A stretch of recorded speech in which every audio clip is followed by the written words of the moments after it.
인간은 왜? 라는 질문을 하면서부터 진지한 신앙을 가지게 됩니다.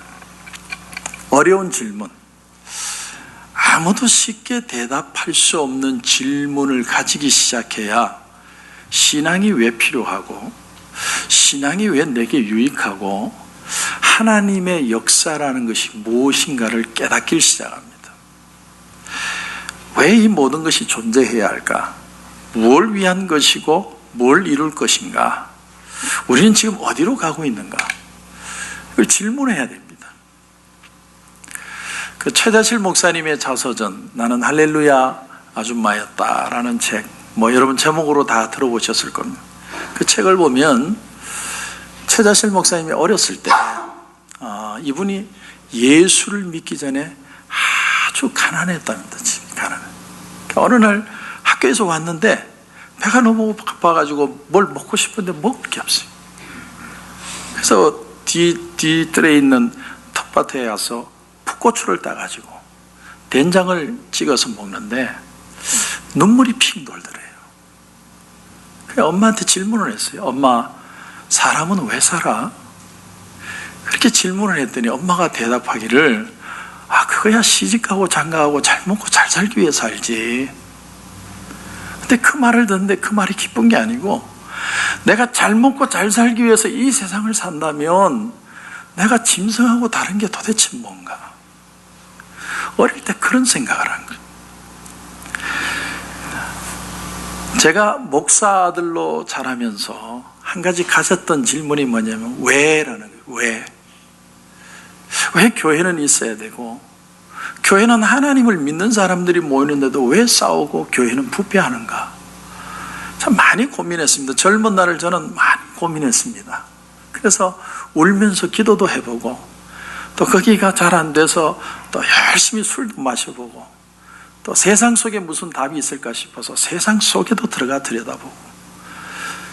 여러분, 고민이 없으면 신앙은 안 자랍니다. 우린 조금 더 영빨 있고 신령해 보이는 사람을 찾아가면 그 사람이 나한테 답을 줄 것 같아도 모든 신앙의 대답이나 해결점은 사실은 내 마음속의 퀘스천으로부터 시작한다는 거예요. 사도 요한이 지금 반모섬에서 울고 있습니다. 씨름하고 있습니다. 도대체 예수를 믿는다는 미닝이 뭘까?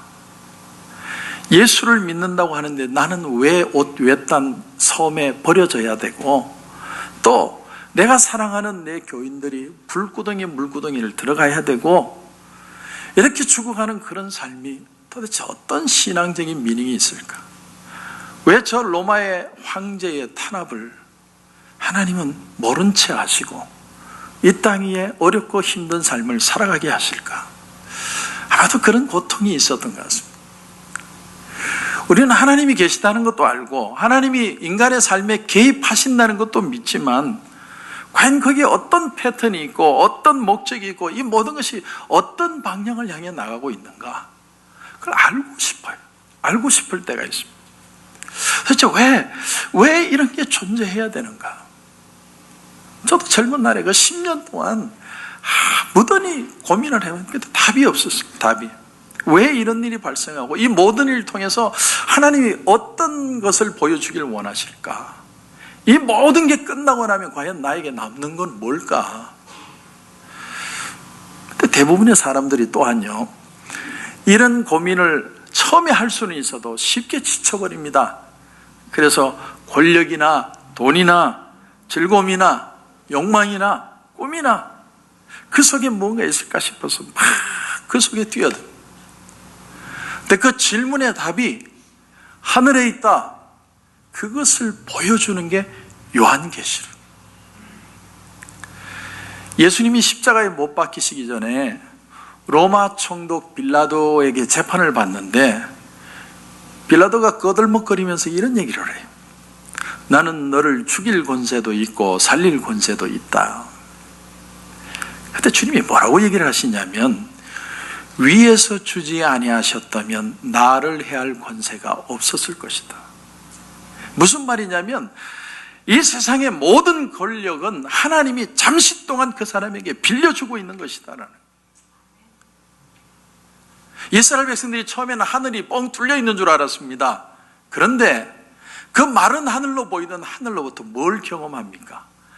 하늘로부터 만나가 내리고 메추라기가 내리고 구름기둥이 인도하고 불기둥이 인도하고, 그런가 하면 소돔과 고모라가 멸망을 하는데 하늘에서 불과 유황이 막 떨어지고, 엘리야가 하나님 앞에 눈물로 기도하는데 마른 하늘에 장대비가 내리고, 하늘이 아무것도 없는 게 아니라 그 하늘에 무언가가 있다는 걸 경험하기 시작합니다. 그래서 요한계시록 4장에 보면 그 고통당하고 있는 요한을 하나님이 부르십니다. 이리로 올라와라. 이후에 마땅히 될 일을 내게 보여주리라. 세상의 모든 의문들, 답답함의 답이 하늘에 있다.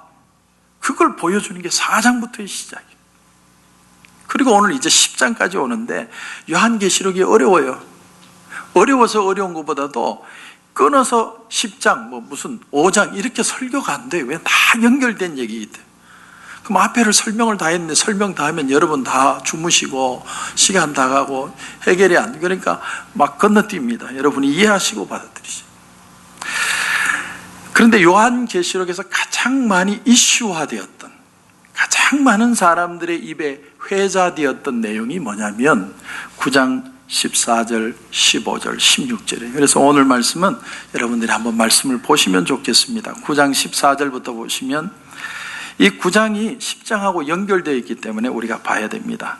나팔 가진 6째 천사에게 말하기를 큰 강 유브라데에 결박한 네 천사를 놓아주라 하며 네 천사가 놓였으니 그들은 그 년, 월, 일, 시에 이르러 사람 3분의 1을 죽이기로 준비된 자들이더라.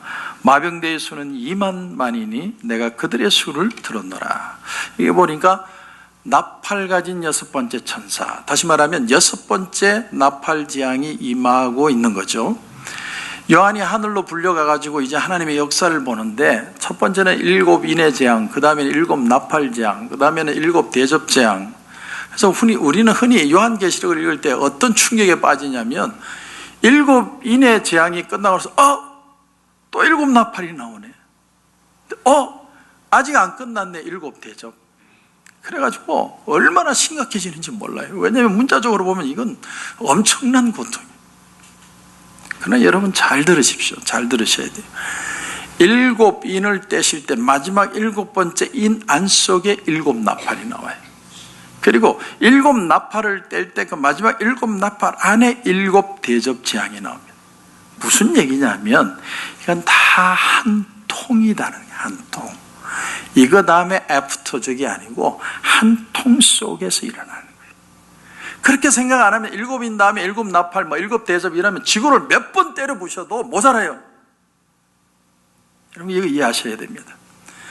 그런데 6번째 나팔을 불었을 때 오늘 말씀해 보니까 큰 강 유브라데에 결박한 네 천사가 있더라.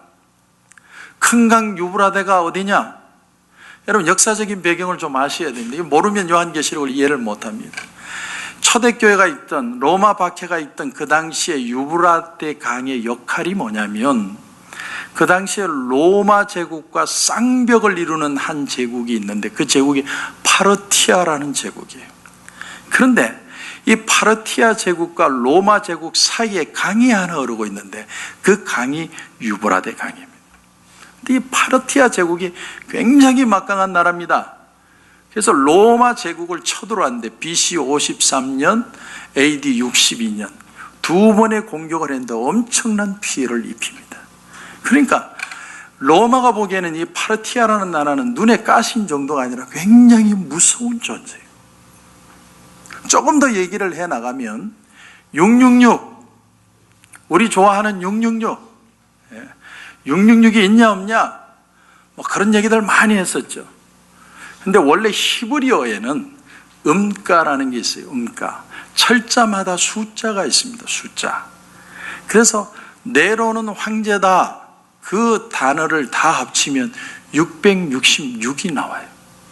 666의 미닝으로 쓴 건 네로 황제를 두고 한 얘기예요. 그러면 왜 네로 황제를 두고 그렇게 표현을 했느냐? 네로가 로마 신하에 불을 지르고 나중에 자살했다고 그러지 않습니까?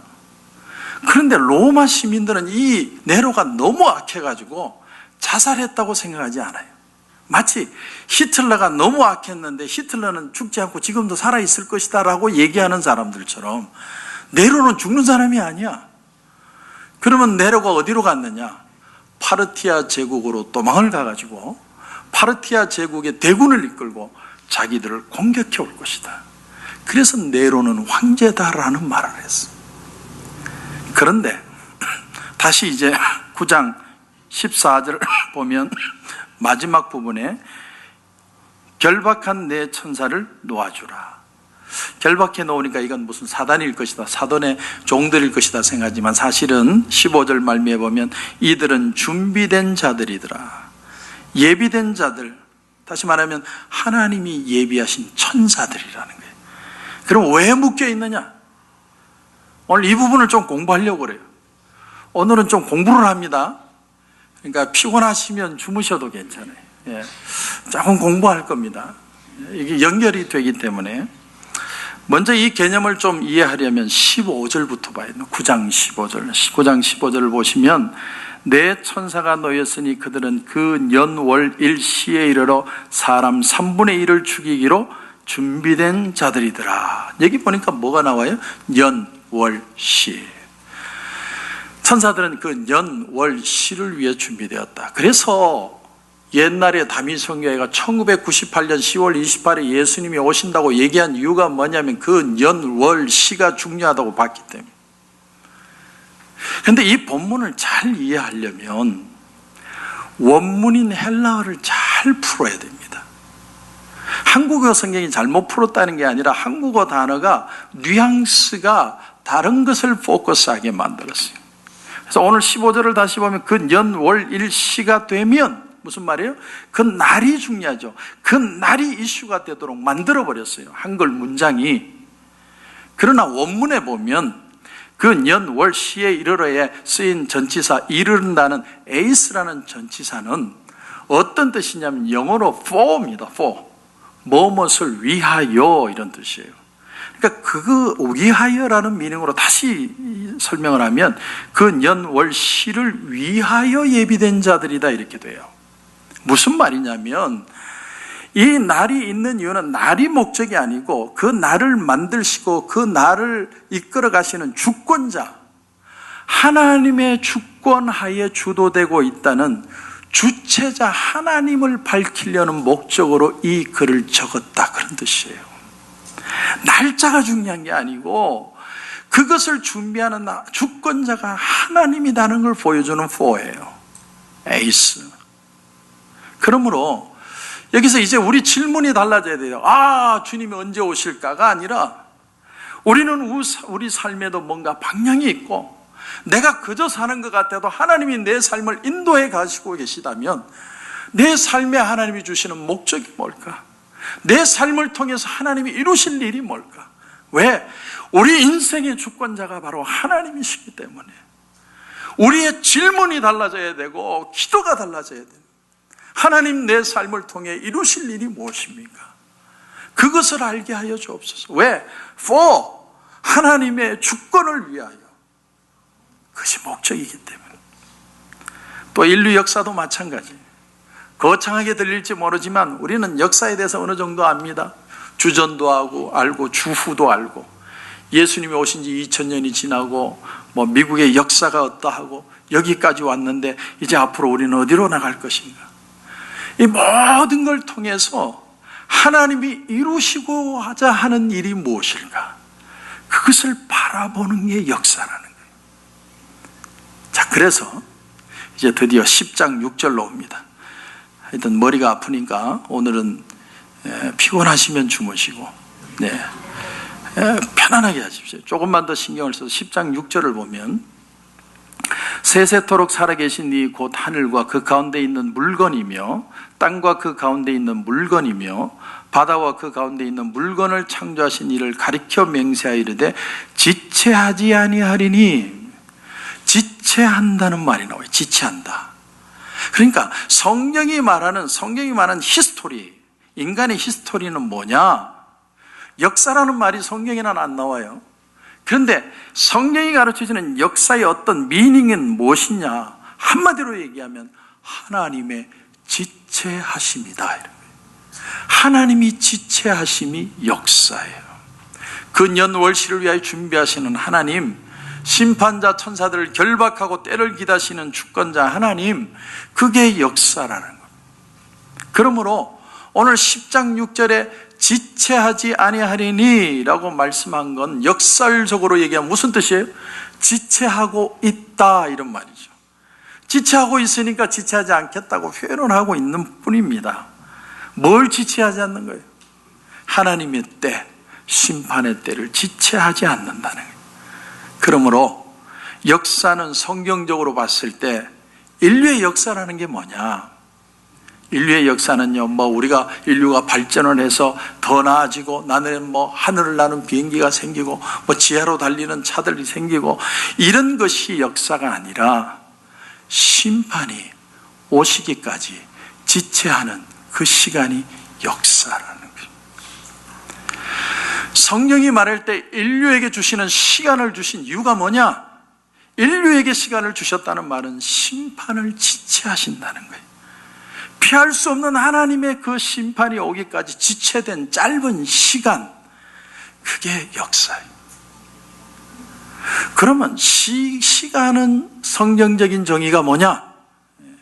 시간의 정의, 계시록 2장 21절에 보면 이런 말씀이 나와요. 또 내가 그에게 회개할 기회를 줬을 때 자기의 음행을 회개하고자 하지 아니하는도다.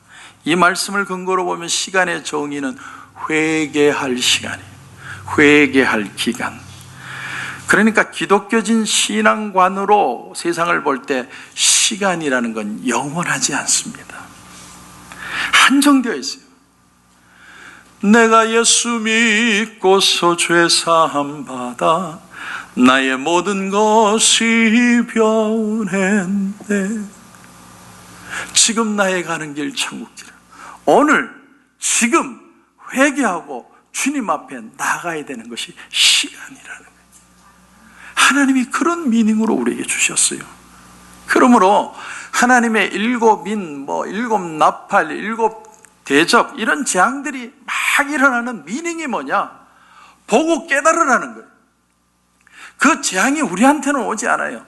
애굽의 10가지 재앙이 내린 것처럼 같은 패턴으로 재앙이, 일곱 나팔의 재앙이 임하는데, 그 재앙이 우리에게 주는 도전은 그러므로 깨달으라는 거예요. 그러므로 회개하고 돌아오라는 거예요. 너만 예수 잘 믿지 말고 네 남편도 돌아오게 하고, 아내도 돌아오게 하고, 자식들도 돌아오게 하고, 가족들이 돌아오게 하고, 친구들이 돌아오게 할 그 회개의 시간이 지금이라는 거예요. 그 말씀을 위해서 요한계시록이 적혀 있다는 거예요. 바울이 아테네에 갔을 때 역사에 대해서 아주 역사와 비슷한 언급을 한 적이 있습니다. 사도행전 17장 26절에 보면 아주 의미심장한 성경 구절이 나옵니다. 인류의 모든 족속을 한 혈통으로 만드사 온 땅에 살게 하시고 그들의 연대를 정하시며 거주의 경계를 한정하셨으니 이는 사람으로 혹 하나님을 더듬어 찾아 발견하게 하려 하심이로되 그는 우리 각 사람에게서 멀리 계시지 아니하도다. 여기 보면요, 중요한 표현이 연대를 정했대요. 연대, 우리의 기한을 정했습니다. 근데 그 목적이 뭐냐?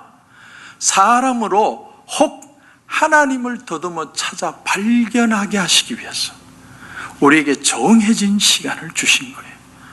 인류의 역사를 통해서 이루고자 하시는 일, 왜 인류에게 시간을 주시고 마지막이라는 시간 속에서 계속해서 강조를 하냐? 사람으로 하여금 하나님을 더듬어 발견하게 하기 위한 것이다.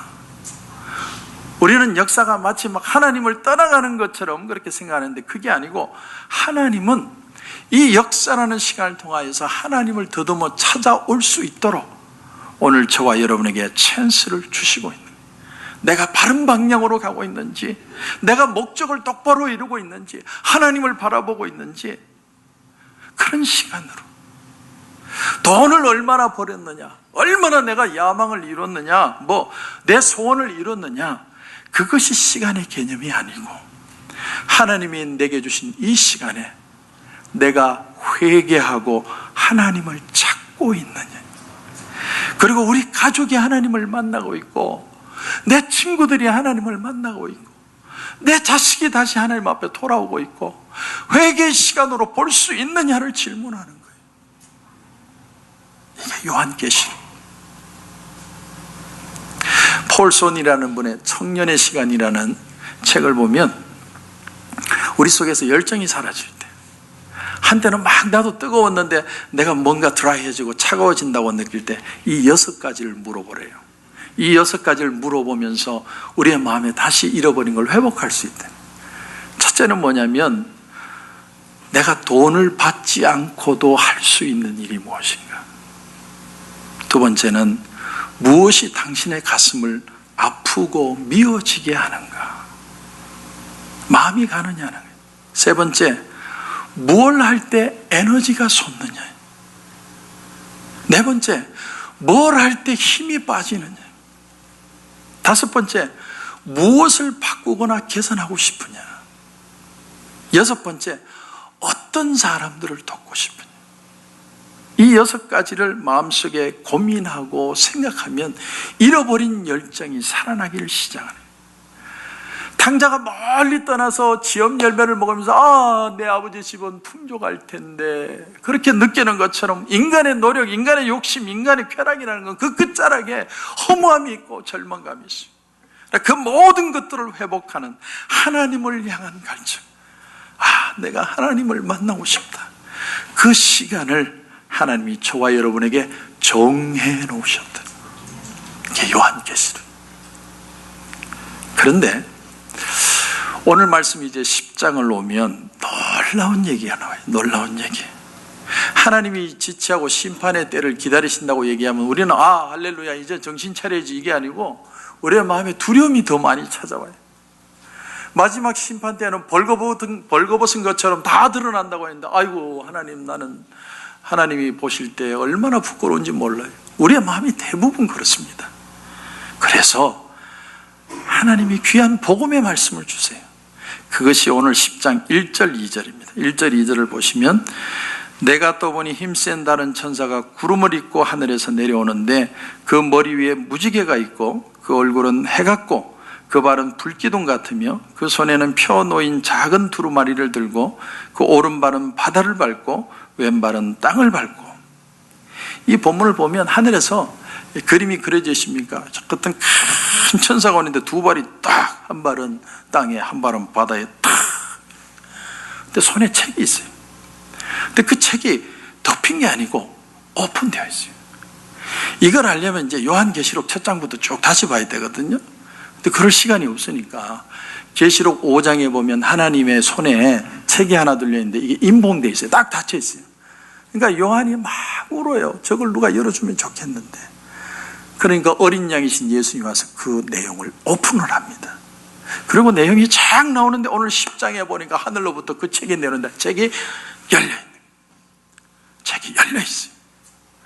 6번째 나팔이 불 때까지 수많은 무슨 재앙, 진노, 심판, 이런 일들이 나오는데, 하나님은 그 오픈된 책을 통해서 우리에게 뭘 주기를 원하시냐면, 결코 이 땅은 사단에게 넘어가지 않고 사단의 세력을 물리칠 수 있는 방법을 내가 하나 너희에게 주겠다는 거예요. 그게 뭐냐면, 힘센 천사가 내려오는데 책을 하나 딱 오픈된 책을 들고 내려오는 거예요. 어떤 신학자들은 이게 힘센 천사다, 아니 예수님이다 이렇게 표현하고, 어떤 사람은 예수님을 성경에 천사라고 표현한 적이 한 번도 없기 때문에 예수님이 아니다. 예수님이든 예수님이 아니든 그게 중요한 게 아니에요. 누가 내려왔든지 간에 하늘에서 책이 내려와서 책이 오픈되어 있다는 사실, 누구든지 그 책을 보려고 오면은 읽을 수 있다는 사실, 그게 바로 우리에게 축복이라는 사실. 우리의 문제를 풀 수 있는 방법은 하나밖에 없어요. 근데 많은 사람들이 인간적인 방법으로 풀려 하다 보니까 돈은 돈대로 들고 시간은 시간대로 들고 결국은 다 지쳐서 쓰러져 죽습니다. 근데 하늘에서 힘센 천사가 하나 내려오는데 손에 오픈된 북을 하나 들고 옵니다. 2절에 보면 오른발은 바다에, 왼발은 땅을 밟았다. 이게 뭐냐면 바다가 육지라면 그런 게 아니고 온 세상에 이 말씀이 임할 수 있다. 누구든지 이 책을 읽기만 하면 살아날 수 있다라는 거예요. 그걸 보여주는 게 오늘 10장이에요. 이 말씀이 오늘 우리에게 주는 도전이 뭡니까? 9장 말씀으로 보면 하나님이 마치 그림으로 얘기하면 내 천사를 고삐를 잡고 있는 것 같아요. 딱 놓으면 끝나는 거예요. 바람을 잡는 것처럼 잡고 있는데 내 천사라고 한 이유는 동서남북 어디서든 심판은 임한다는 걸 표현해요. 예수님이 도끼가 나무 뿌리에 놓였다고 말씀을 합니다. 오늘 10장 6절에도 보면 지체하지 않는다. 지체하고 있을 뿐이다. 타이밍을 하나님이 기다리고 있다. 회개하지 않으면 탁 끝난다. 그런데 오늘 말씀의 핵심이 뭡니까? 그 심판이 아니라 하나님의 회복하심을 주기를 원하신다는 거예요. 근데 그게 내 힘으로 되는 게 아니고 하늘로부터 책이 하나 내려오는데 이 하나님의 말씀을 붙드는 사람은 누구든 살아날 수 있다. 그 기회를 우리가 가지는 게 아니라 하나님이 우리에게 주시겠다는 거예요. 그래서 10장을 보면 할렐루야가 나와야 돼요. 할렐루야. 그래서 요한은 요한복음에서 이 책, 이 말씀을 빛이라고 표현해요. 빛. 여러분, 어둠 속에는 아무리 물건이 많아도 소용이 없어요. 안 보이면 무슨 소용이 있습니까? 빛이 비쳐야 가치가 있고, 빛이 비쳐야 의미가 있고, 우리의 삶에도 하나님이 빛을 주세요. 그 빛을 뭘 통해서 주시냐? 말씀을 통해서. 오늘도 우리에게 깨달음을 주시는 거예요. 내가 누구고 어디로 가고 있고 뭘 하고 있고 뭘 향해 가고 있는지 성경 말씀이 오늘 우리에게 깨달음을 주시고, 그래서 요한은 요한복음 1장 4절에 뭐라고 그러냐면 그 안에 생명이 있었으니 이 생명은 사람들의 빛이라 이렇게 표현해요. 빛은 단지 불이나 뜨거움이 아니라 빛은 생명이라는 생명. 그래서 신학자 보네포가 자신의 책 윤리에서 이런 말을 했어요. 여러분 한번 들어보십시오. 하나님의 말씀인 성경은 좋은 말씀, good words도 아니고, 옳은 말씀, right words도 아니고, 아름다운 말씀, beautiful words도 아니고, 재밌는 말씀, interesting words도 아니다. 이것은 살아있는 말씀, living words다. 이렇게 표현했어요. 그래서 신학자 칼바르트가 이런 고백을 합니다. The words of God waits for us in the Bible. 하나님의 말씀이 성경 속에서 우리를 기다리고 계십니다. 여러분, 오늘도 말씀이 선포되고 있는데 그저 왔다가 가는 게 아니라 그 말씀이 내 말씀이 되어서 붙들기만 하면 오늘 이 시간에도 하나님의 역사는 일어나는 줄 분명히 믿습니다. 그래서 오늘 9절을 보면 천사가 요한에게 뭐라고 그럽니까? 갖다 먹어버려라. 먹어라. 먹어야 된다. 안 먹으면 못 산다. 안 먹으면 너는 고민하다가 그렇게 쓰러져 죽는 거야. 베드로, 바울, 요한 이런 사도들은 하늘의 별 같은 사람들이에요. 그런데 그들이 이 세상을 떠날 때 아마 사람들이 많이 염려했을 거예요. 베드로가 죽으면 교회는 어떻게 될까? 사도 바울이 이제 나이 들어서 또 참수를 당하니까 누가 교회를 인도할까? 요한이 죽으면 누가 이 교회를 지탱할 수 있을까? 근데 염려할 필요가 없다는 거예요. 사람은 풀의 꽃과 같이 시들지만 하나님의 말씀은 지금도 사람을 찾아와서 그 사람이 어떤 사람이든 상관없이 하나님의 말씀으로 부딪히시고 그 사람을 통해서 역사를 일으키고 새로운 것들을 일으켜내신다.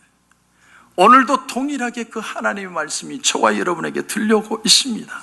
그래서 이 말씀을 받아 먹어라. 씹어서 삼켜라. 그래서 네 것이 되게 해라. 여러분, 그러므로 하나님의 말씀의 위력을 우리가 가소평가하면 안 됩니다. 기독교 역사를 보면요, 그 생명력이 무슨 전통, 유명한 인물, 제도 그런 데 있는 게 아니고 시대마다 하나님의 사람들을 일으키셔서 당신의 말씀을 전하게 하셨어요. 여러분, 교회의 경쟁력이 어디 있습니까? 목사가 착한 인품이 있으면 됩니까? 목사가 언변이 좋으면 됩니까? 목사가 은사가 좋으면 됩니까? 아니에요. 아닙니다.